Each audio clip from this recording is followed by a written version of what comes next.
episode of my podcast. The role of actuaries is evolving. You're not going to sign a deal of $500,000. You might do, you never know. You surprise yourself. We as actuaries work with data, we work with people, and we work with strategic goals. It's an unknown that we try and predict as best as we can. How do we modernize our pricing processes?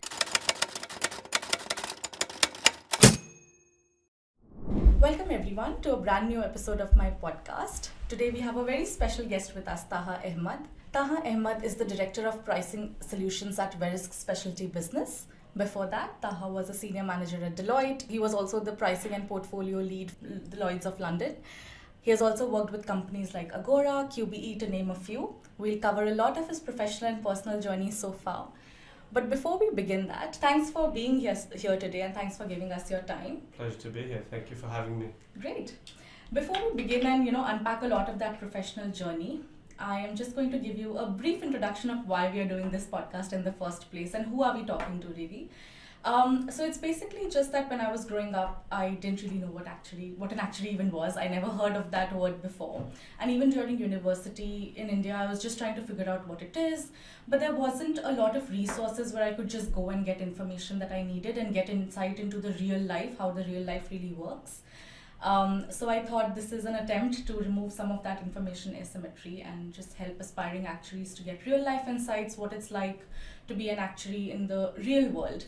So that's what this is about. So your insights are going to be very valuable today. So thanks for making the time. I think, just to say, I think that's very, inspiring. So keep going. Well done on taking the initiative. I think this is very good. Thank you so much, Taha. I've given you a brief introduction to our guests on what you've done, but do you want to introduce yourself?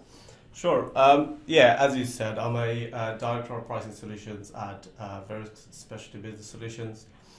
There, we focus on the specialty markets, so which is predominantly Lloyds of London market, but also the international markets in Bermuda, Zurich and New York and etc. So my responsibility, those who don't know Verisk SBS, so we are a software house for the specialty markets. So we provide softwares across all life cycle of the insurance value chain.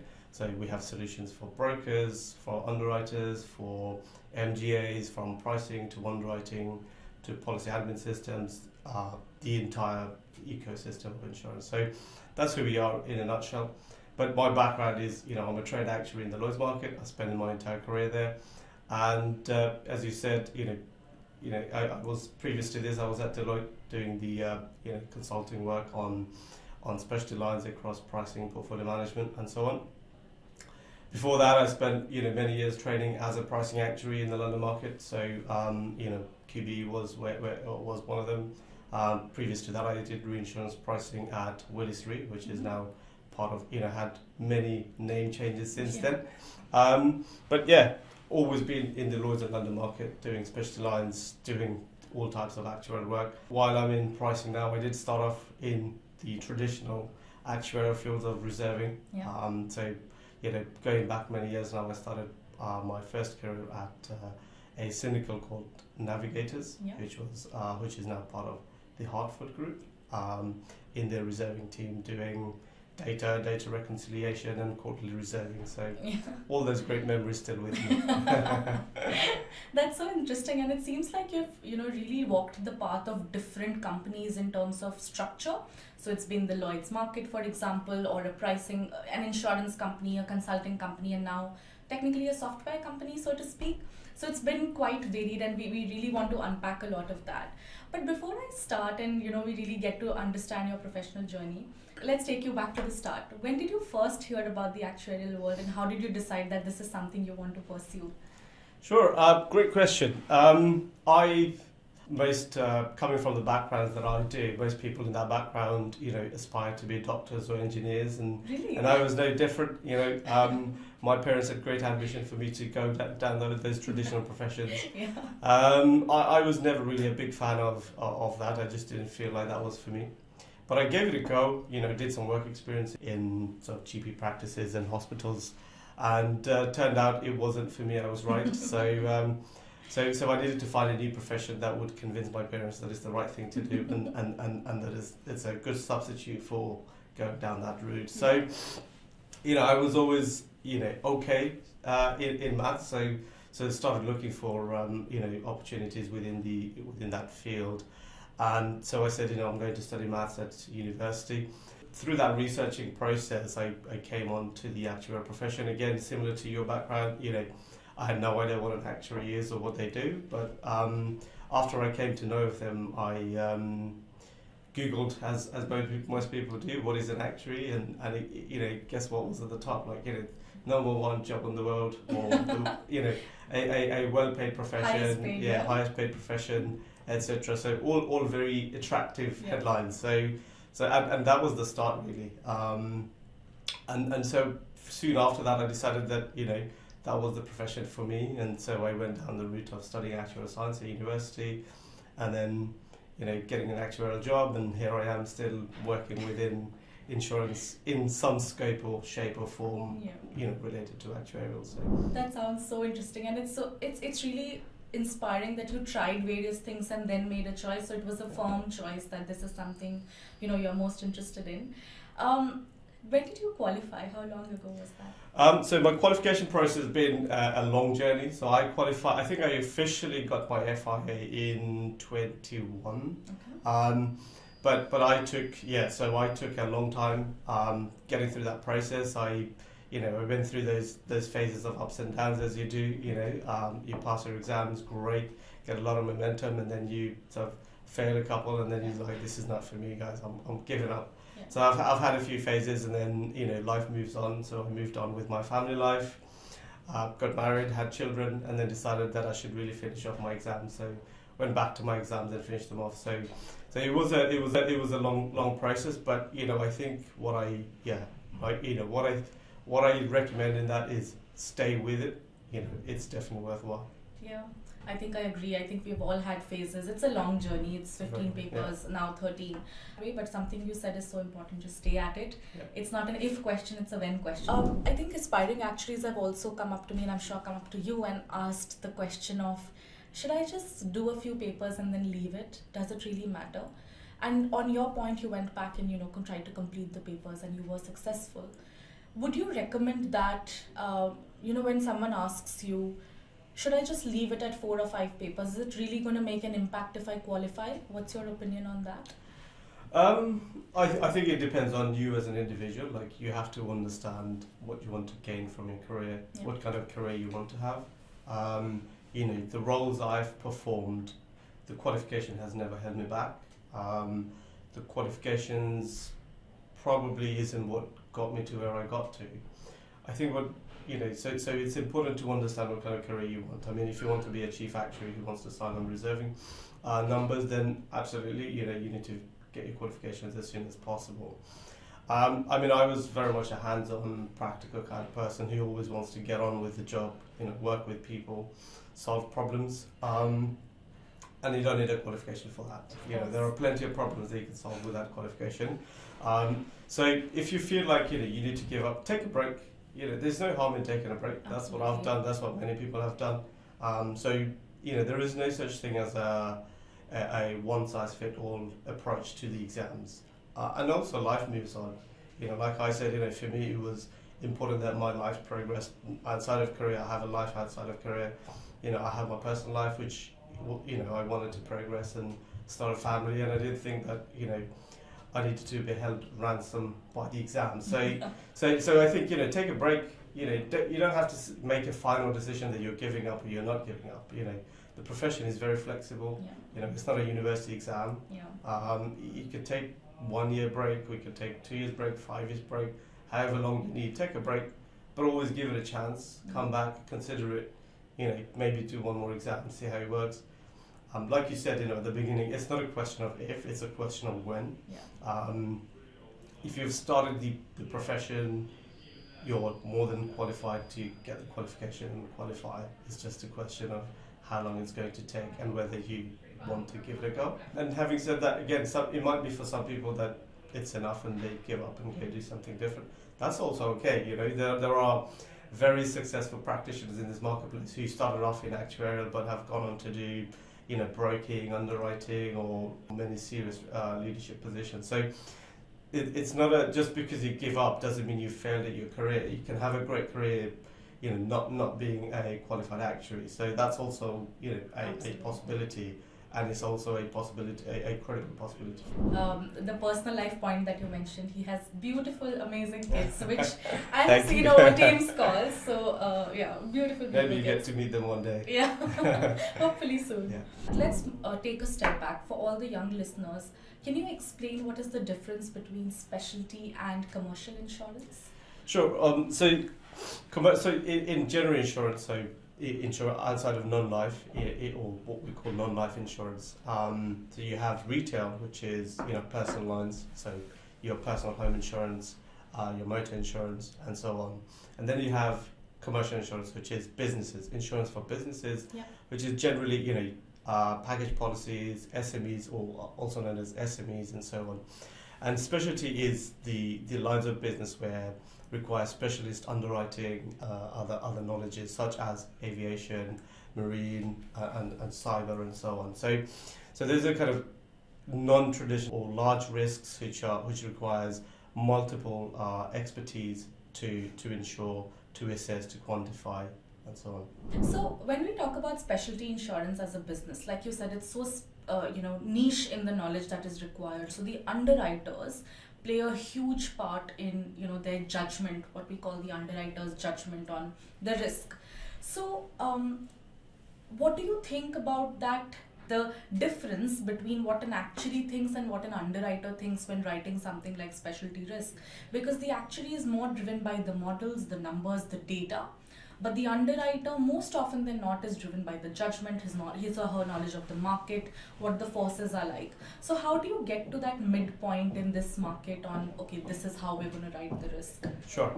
I mean, the underwriter's job is ultimately to bring it all together and make a view on whether they insure this risk or not. So ultimately, that's the underwriter's job.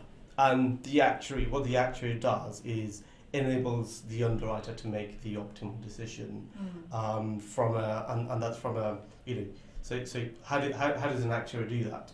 They do that by looking at the data that's available, and by data we mean exposure data. So what kind of exposure is this? So for example, if it's a company, then they might look at number of people they employ, the revenue, the types of trade they operate in. And then they would look at also like location, where in the world they are, because that has a big critical influence on the types of claim that would come from it. And then they look at the past claims information where it's available. So the actuary brings all that data together to have a understanding of the expected cost of claim over the period of the cover, and the actuary then presents that with all the limitations. As you said, it's an industry with very limited data set. So the actuary has to make a view, or has to take a view on how credible that data is and how representative is that data of the risk that you're going to be on the book for. So it's you're looking at historical claims data, exposure data, or past data on the risk, to make a decision on the future. So there is a big question on, is that data available or appropriate for the period of cover that you're giving? And as an example, like say for example, you might insure the same company this year or for the next period, 12 months, but that company may have gone through, it might be the same company by name, but actually they've grown, or they've changed location, or they've opened new offices, or or gone into new trade. So it could be a completely different risk profile to what was in the previously. So the actuary has to take all of those into account and then form a view of the expected cost of claim for the future period. Primary contribution of the actuary to that decision-making process. But what the underwriter does is takes that, but also looks at the non-quantifiable attributes of that risk.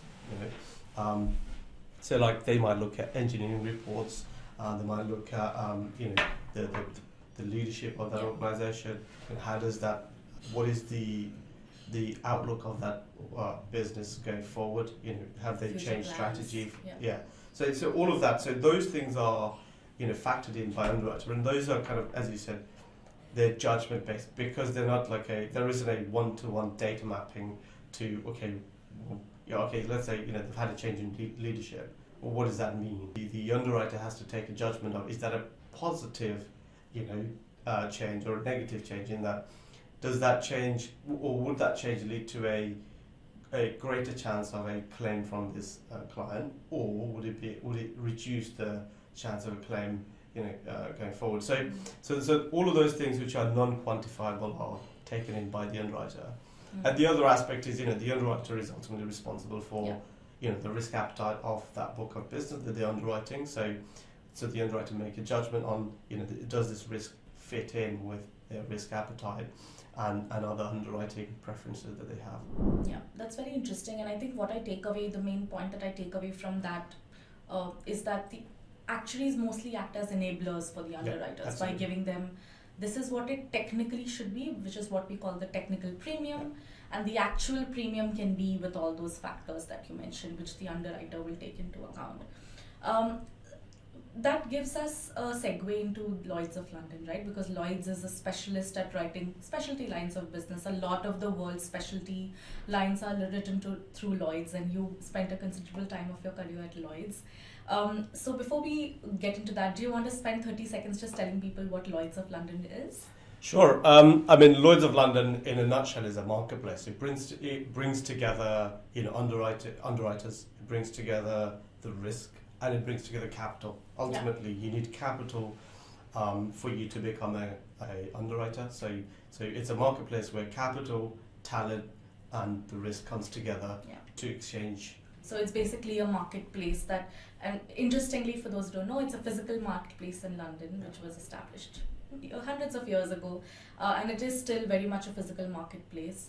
With the arrival of COVID and all of that, it has become more digital, but it is still a very much physical marketplace. Absolutely. It has one of the flagship trademark of Lloyds of London is that it's a physical marketplace where brokers and underwriters physically come together, with big folders of submission information which the brokers bring and submit to the underwriter, and the underwriter decides whether they underwrite that risk or not. So but yes, it's going through many modernization at the moment, one of which is electronic placement, and that was kind of sped up as a result of COVID, because people physically couldn't come together anymore for a period of time. It still exists as a physical marketplace, and I think I'm a strong believer that it will continue to do so, because one of the biggest thing about the Lloyd's market is the relationship of the participants within that marketplace. Yeah, absolutely. And were you at Lloyd's during the COVID, when the COVID hit? Yeah, so I was there, but I sort of experienced all of that. What was it like when people couldn't physically come in? It was very strange, because it was a building which you could always count on being very busy, and then suddenly it's a building that's has no people, it's a ghost town. So I remember coming in to collect my my equipments and my kind of personal belongings. Because they were there, and just one day we got told, don't come into the office until you're told otherwise. After a while, when things have calmed down a little bit or came under control, like we were advised to go in and collect our belongings. So we went in, and it was very strange times. You go in, you're like, oh wow, there's no one here. Is it a weekday? It's a place where Monday to Friday it's busy with brokers, underwriters, and other practitioners. And on the weekend it's busy with tourists, and then suddenly you have no one there, and so it was very strange times. But it was I think one of the special thing about Lloyds of London is its ability to be resilient. It's a marketplace that often has this a terminology associated to it, that it's a very traditional marketplace. But COVID was a good example of how quickly the marketplace have adopted a new way of trading. Absolutely. Just because there was nobody in the building did not mean trading wasn't happening. Trading continued to happen, and as we see, the market has continued to grow throughout those years. And the market has continued to perform, or actually turned around and performing some very attractive combined ratio results. So So I think one of the biggest lessons for me was, how quickly the market, a traditional marketplace like Lloyd's, transformed and worked through the COVID pandemic and continued to do what it does best, which is trade risks. Absolutely, and I think it remains one of the largest, placers of specialty risk, as you mentioned, and it has been very resilient with the. And I think there are so many initiatives happening at Lloyd's, at the Lloyd's market, and there's so much material that they churn out every day in terms of market insights as well. Many of which you were a lead of when you were at Lloyd's. So do you want to shed some light into your career at Lloyd's and the things that you did there? Yeah, sure. So I joined Lloyd's as their pricing and portfolio manager, and before that they didn't have a pricing team. Wow. Or actuarial pricing team. So I was kind of responsible for coming up with the vision and the strategy on what does pricing look like for the Lloyd's Corporation, and secondly, how would we then implement it across the marketplace? And so one of my biggest task was really to come up with that strategy, and one of the biggest output that I always look back on is, I coined the first best practice pricing framework for the Lloyd's market, which was applicable to all Lloyd's syndicates and classes of business. It was a great learning experience for me. You get to realize how collegiate the marketplace is.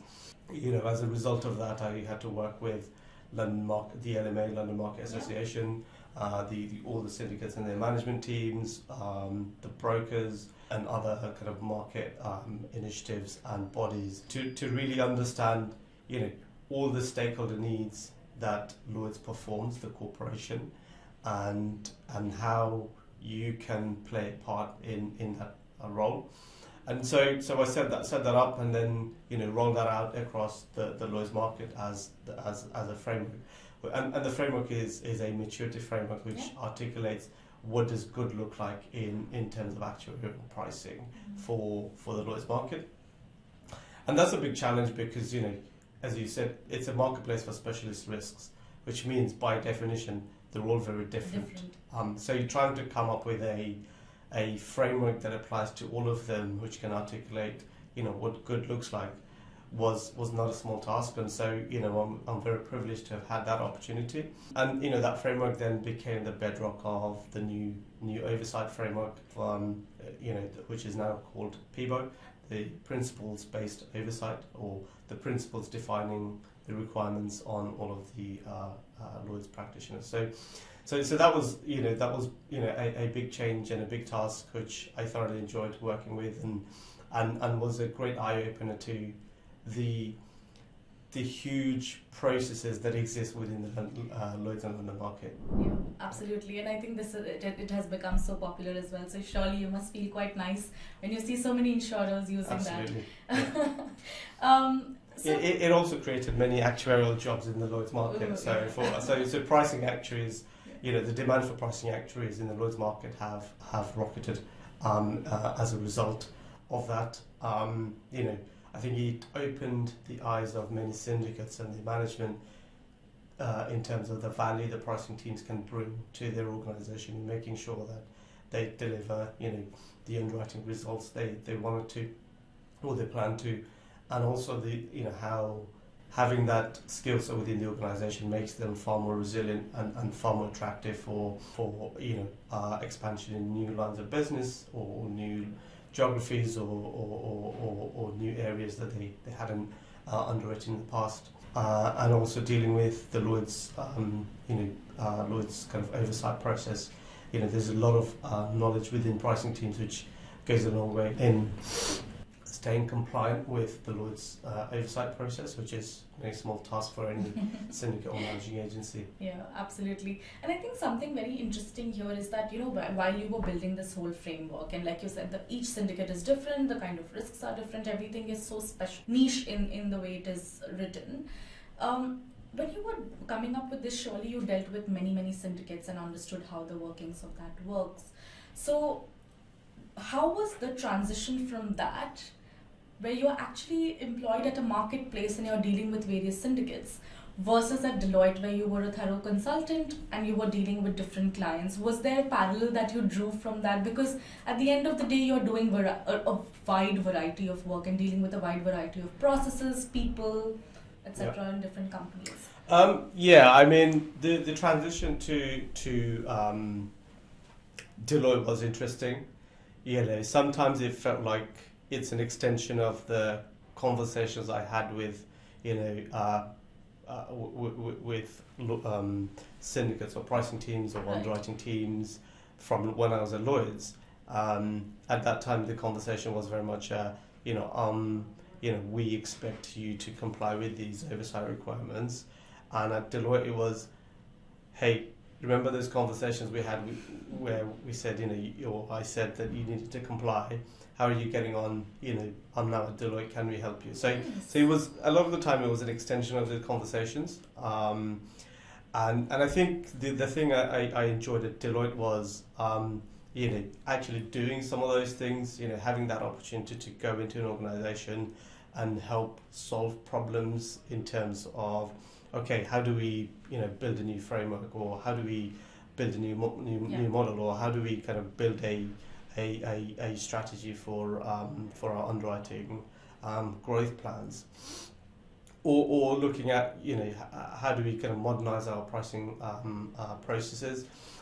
So it was kind of shift. It was that move from kind of talking about what good looks like to actually delivering a good solution or a good process for clients.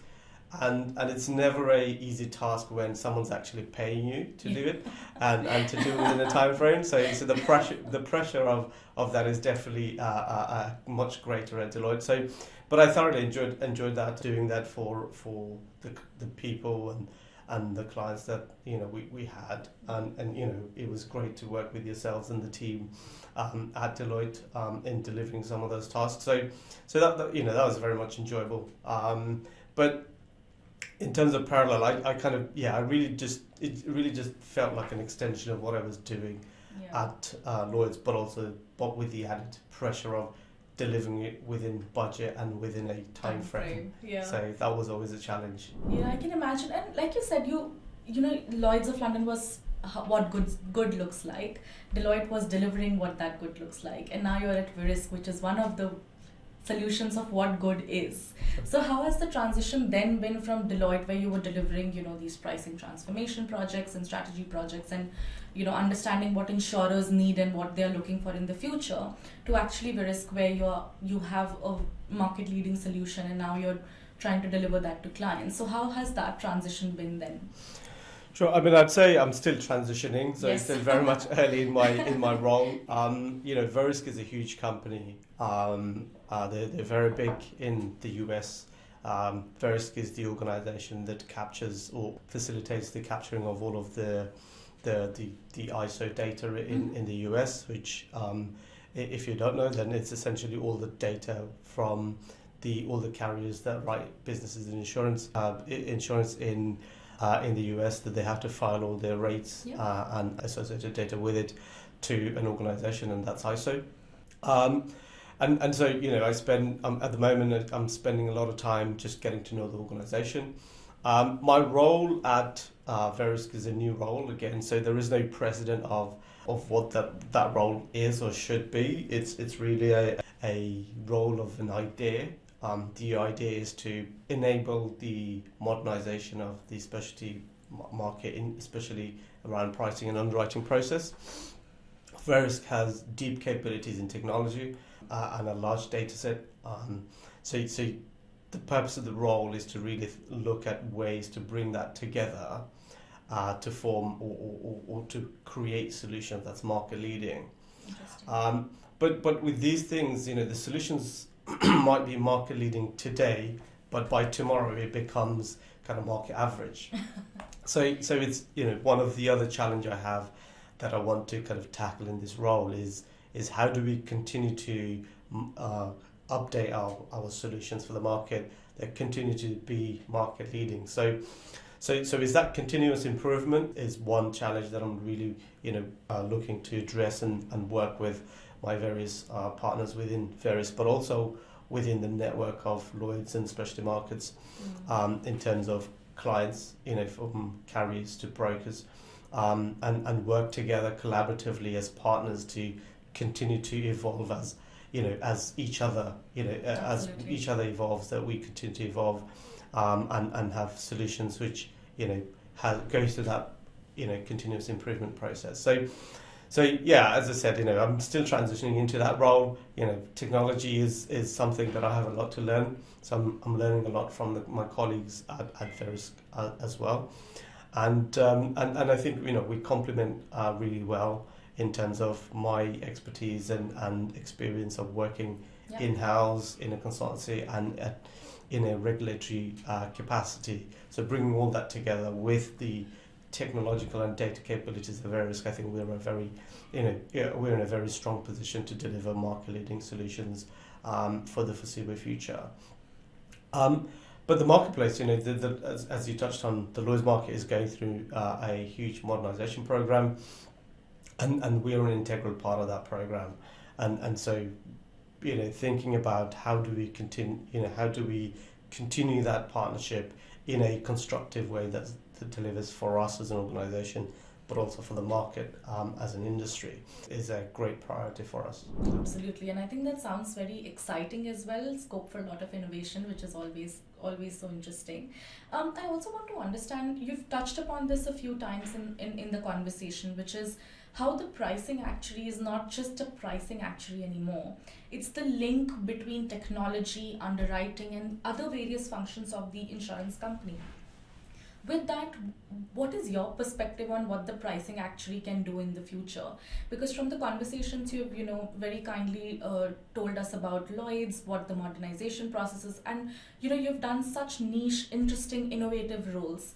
So what do you think about what the pricing actuary of the future is? Do you think it is going to act as the technical backbone, or it is going to act as the link or the enabler of all these different functions in an insurance company? Firstly, as you rightly said, the role of actuaries is evolving. Absolutely.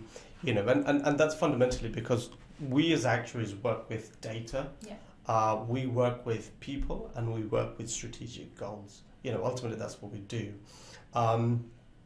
And if I look back at my career, I started as an analyst within a actuarial team doing data reconciliation. Yeah. And now I'm an actuary sitting in a software vendor and work, all types of people to come up with solutions. And I think the first thing is, it's up to you what kind of career you want to have. So there are still roles within the pricing teams where you can just, build models or do kind of, data crunching work.